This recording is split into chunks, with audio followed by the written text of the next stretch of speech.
I'm sad but not discouraged. I was watching the same home for months now, pushing with my goals and working on our credit. I knew realistically that I couldn't be over emotional when this moment came, but I'm still sad. The home was perfect for our family in every way. I prayed for a sense of peace to overwhelm me if this happened, and I pray for faith in God's plan. I still remain hopeful and optimistic about what is best for our family despite what feels like a loss. God has something even better in store. The time we have spent in this motel has grown our family in a way I am forever grateful for. But I know God hears my prayers and will open not every door, but the right door. The next move for our family is just around the corner. I hope and pray the family that rented the home gives all the love and appreciation to the beautiful opportunity. I pray they take fully advantage of the homestead dream that home offers, and it offers a sense of peace and comfort to the family for the duration of their spent in the home. I'm too sick to dig too much into this, but girl, working on your credit doesn't mean anything when you don't have the income to support the place you're trying to get. Because there are plenty of landlords and whatevers that will overlook bad credit if you have the money up front, or you can guarantee the money coming in every month. They don't want you because A, if they look you up, they're going to see all this shit. But B, you don't have two stable, secure incomes. You don't. And neither of you has even been working a job for a year. People don't want to rent to that. It's not secure. You sound like somebody who's going to not pay their rent like you did. So I don't blame anyone for not wanting to rent to you. You're not showing up proving that you're somebody worthy of being rented to. And she's really pissing me off being a Christian this week when everything is about God and this and that and God's plan and God has something in store. Do you ever think that maybe God would have something in store for you a lot faster and easier if you would apply yourself and do more? Being in the motel has grown your family in ways you're forever grateful for. You've done nothing to progress. You've only moved backwards. Like, how many times do we need to go over this? Stephanie, I'm sick and I'm tired. God does hear your prayers, and he's not opening doors because you're not opening the one door he wants you to open, to a job. I hope and pray the family that rented the home gives all the love and appreciation to the beautiful opportunity. I pray they fully take advantage of the homestead dream that home offers. And it offers a sense of peace and comfort to the family for the duration of their spent in the home. Okay. Duolingo, take English again. Stephanie, you can't just homestead in someone's rented home. At least not like to the extent of like a farming situation. Like you can't just get like livestock in somebody's rented home's yard without like permission. So I don't know what kind of homesteading you were planning to do in somebody's rented property, but probably aren't allowed to do a whole lot. Maybe they would let you get some chickens. I don't see them really doing much more than that. But anyways, you didn't get the house anyways because it doesn't matter what your credit is, girl. You need the income to back it up. Get a job and do better. I'm sick as fuck, but I came here to talk to you anyways. So Stephanie goes on Facebook and immediately sets the mood, like she's dropping a soft inspirational diary entry, the kind with pastel filters and dramatic lighting in the mind. She opens with "I'm sad but not discouraged." That line is doing a lot of heavy lifting because it is her trying to sound calm, healed, mature, emotionally regulated, while still making sure everybody knows she is in fact hurt.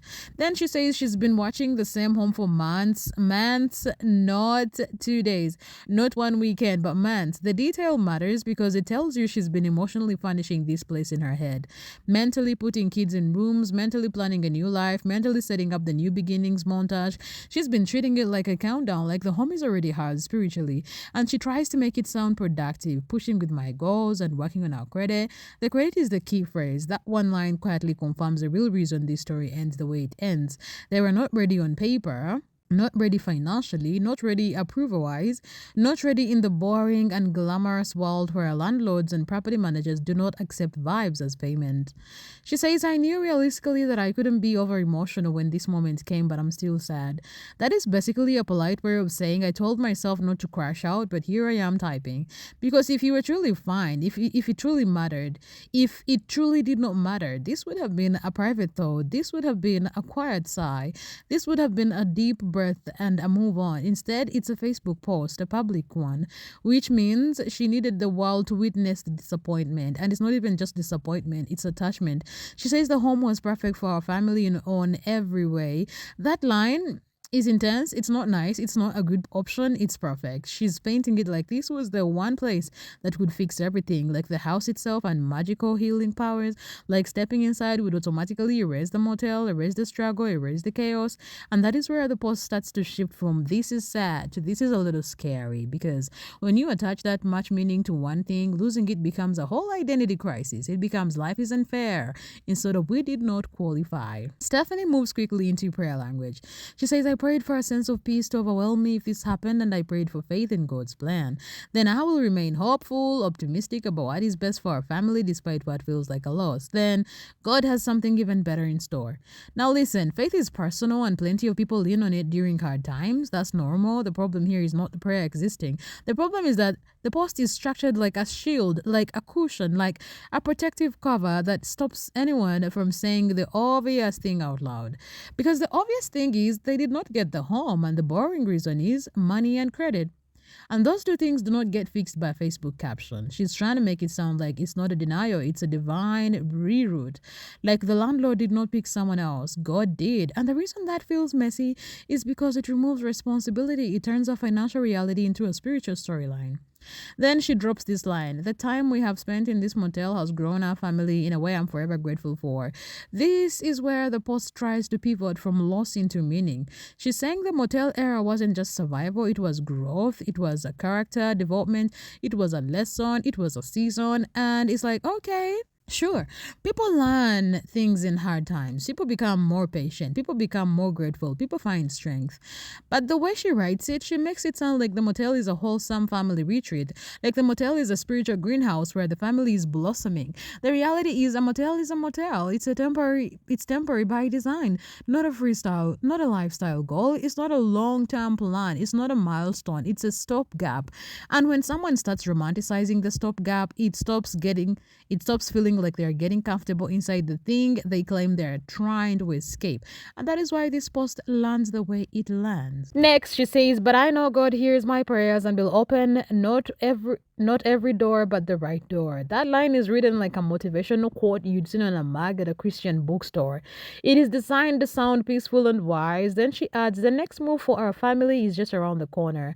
So she's presenting this like it's not a setback, it is a setup. But here's the thing, she's also telling everyone she was watching this home for months, meaning she really wanted it. So the post is trying to do two emotions at once. I'm sad, this is a loss. I'm fine, something better is coming. And the tension between those two is what makes the post feel like a live performance. She wants the sympathy and she wants the moral victory at the same time. Then she shifts to the family who rented the home. She says, I hope and pray the family that rented the home gives all the love and appreciation to the beautiful opportunity. Then I pray they fully take advantage of the homestead dream that home offers. Then it offers a sense of peace and comfort to the family for the duration of their spent in the home. Now, on the surface, that is sweet, that her trying to look gracious, that is her trying to look gracious. That is her trying to look like she's not bitter. But the way it reads still carries this energy, like she's saying, congrats, you got the thing I was emotionally attached to. Please treat it right. Which is understandable on a human level. People get disappointed. People get jealous. People feel robbed when plans fail. But the reason it rubs people wrong is because the post is written like the home was hers first in the emotional sense. Like her watching it for months created some invisible claim. Watching a listing is not the same as securing it.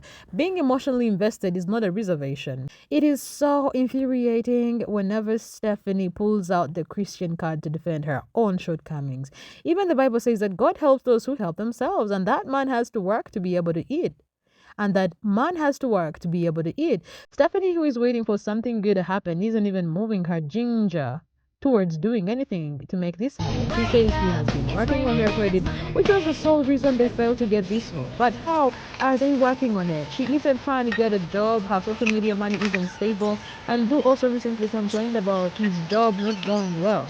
If they have been living the same way this long and it got them living in a whole year in a motel, and with their credit still not fixed, this means they should do something different, like getting different jobs, putting in more effort. Maybe losing this home will make her push harder and realize that good things come to those that work to get them, not those waiting to hand out. However, will she ever come to this realization, or is she still drinking secret, being a stay-at-home mom with a job, or she has more? Now, I'm going to say this the way it lands when people reverse. Stephanie is not just sad she lost her home. She's sad she lost her fantasy. She's mourning the future she already lived in her head. That is why the wording is so dramatic and so careful. It's not, we did not get it through. It's, I prayed for peace. It's not, we need more income. It's God has something better. And that style works so much because it turns a very practical issue into an emotional story. It also conveniently makes it harder for people to respond honestly because if you say anything real, you look like a villain for interpreting the inspirational tone. If someone says you did not qualify, she can say, I'm hopeful. If someone says you need income, she can say God's plan. If someone says fix credit by changing habits, she can say motel growth. It's a loop. And the reason this post stands out inside the overall mess is because it shows the gap between what she wants and what she's doing. She wants a homestead life. She wants peace. She wants stability. She wants perfect for our family. But she keeps framing everything like it's going to happen by waiting, watching, praying, and posting. The funniest and saddest part is that the post is written like she almost got it. Like it was right there. Like destiny was right outside the motel door. But the reality is, if another family rented it, that means somebody else showed up with the paperwork, the deposit, the approval, the income verification, and the credit that passed. They did not rent it because they were more hopeful. They rented it because they were ready. And that is why her post reads less like life is unfair and more like I was watching from the sidelines. Because please imagine being the family who rented the home and stumbling into this post. A stranger is basically posting a whole farewell letter to the house you just signed for.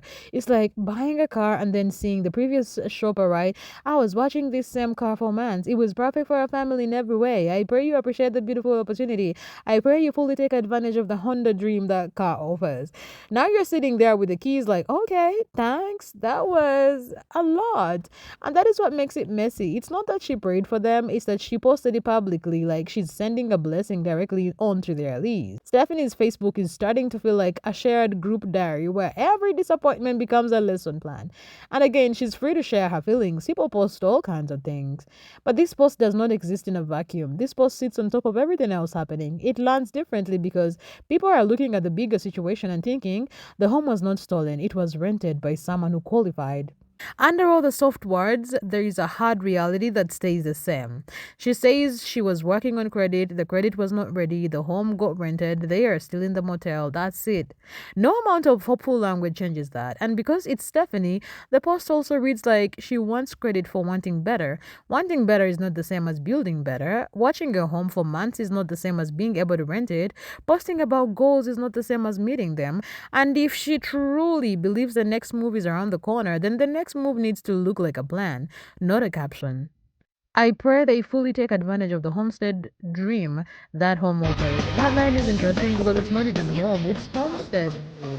She's not just trying to rent a roof, she's trying to rent a lifestyle, a vibe, an identity. She's trying to rent the image of being stable. And if she's been watching it for months, she's been using that dream as a coping mechanism.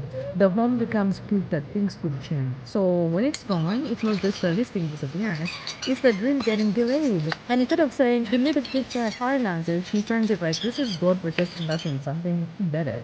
It sounds pretty. It also delays accountability. She says, the time we have spent in this motel has grown Look, I'm apart gonna in a try to way say I this am with the forever most respect grateful that I for. can, but That line call is me the old most fashioned. chilling I feel part like because it teachers and shows parents are she supposed has to be on made the same peace damn with page, the motel in a way especially if that it comes to feels trying. comfortable. It's not describing it as an emergency anymore. She's describing it as a chapter.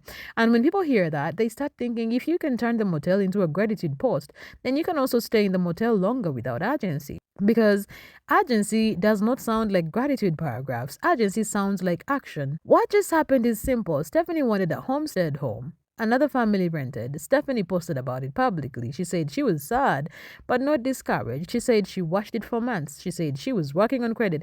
She said it was perfect for their family. She prayed for peace, faith, and God's plan. She said God has something better. She said the motel has grown their family. She said God opens the right door. She said their next move is around the corner. She prayed the new family appreciates the opportunity and leaves the homestead dream. That is the core of the event. And the way it reads to the audience is she's watching other people step into the life she wants while she is still posting about potential. This homestead post is one of those moments where Stephanie tries to sound grateful, but it still exposes the entitlement underneath. It's the kind of post that makes her look like she believes the home was supposed to be hers, and the only reason it's not is because life is unfair. But life isn't being unfair here. The system is being the system. Credit matters, income matters, approval matters. Another family got the home because they met the requirements. Stephanie's left with a Facebook caption because she did not. And she can dress it up in prayer, gratitude, and hope, but the reality remains the same. The homestead dream goes to the people who can actually secure the homestead. The post is soft, the situation is hard, the contrast is why it gets people heated.